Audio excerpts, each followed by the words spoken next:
Sige, ma-up nyo ulit. Hindi naman. Hallelujah, thank you Lord. Gusto ka matanawa ang husband ko. Sabi ng husband, pag ka makinig sa akin kasi mag-aaway ko. Okay ma'am, ano yung pinunta mo sa aming clinic ngayon? May problema pa ako yung left shoulder ko tsaka left upper arm ko po. Hindi ko po kawit yung bra ko. Hanggang saan lang po yan? Hanggang dito lang po. Hindi ko may abot yung kamay ko ta. Itong kanan po, pero yung kaliwa hindi po. Hindi rin po ako makapag-scrub sa likod. Okay, tapos pag inaangat, yung pag-ganun po angat, hanggang saan lang po yan? Hanggang dyan lang po. Masakit po hanggang dito. So hanggang dyan lang? Hanggang dyan lang siya? Hanggang dyan lang po. Hirap ka rin magbabadan? Hirap ba ito magbabadan? Hirap din po akong maglagay ng seatbelt sa sasakyan. Pag ilagay ko yung seatbelt, pag passenger ko ako, ang asawa ko naglalagay. Hindi ko kayang ituon yung kamay ko sa kaliwa. Pag ako naman po ang driver, yung anak ko pagkasama ko, hatakin ko to, ng kamay ko yung strap, ang anak ko naglalagay ng bakos. Basta hindi ako makapag-push ng bakos ng seatbelt. Basta lahat ng gagawin ko, may assist ako sa roadside. Nung umuwi po from San Diego, California? Ako, ang asawa ko ang nag-push sa akin nung umuwi dahil nakikita niyang hirap na ako. Mahilig siyang manood ng video sa YouTube. Yung mga nagpapatunay, pinakita niyo po sa akin. Kasi nung una hindi po ako naniniwala. Dahil physical therapy na po ako. Okay. Katry natin yung method ng Tita Kirkwood. Okay ma'am? Kayo po muna, ihiga po muna kayo.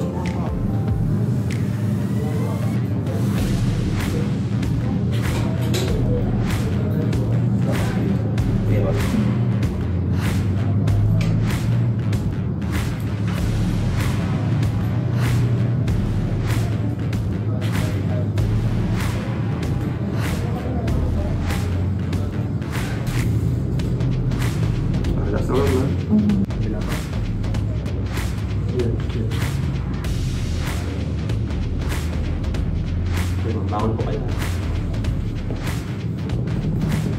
Ito po kayo harap. Siyangan po kayo ulit. At. Yan. Mas higher na siya. May pain pa rin po dito. Pero... Ito. Sakit ka.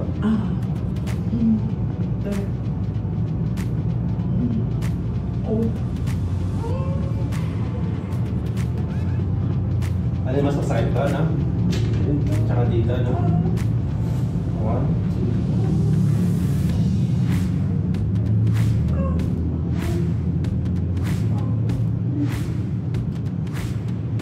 2. Down.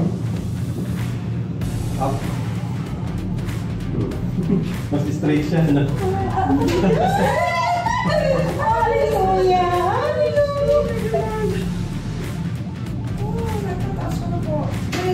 Thank you.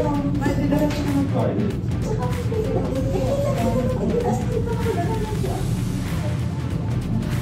Yung tingin niya masakit na din.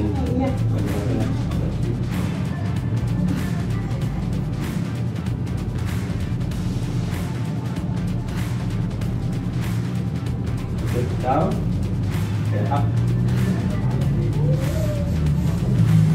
Sorry. Yung para sa likod, tapos mo yung para sa likod. Ito na po.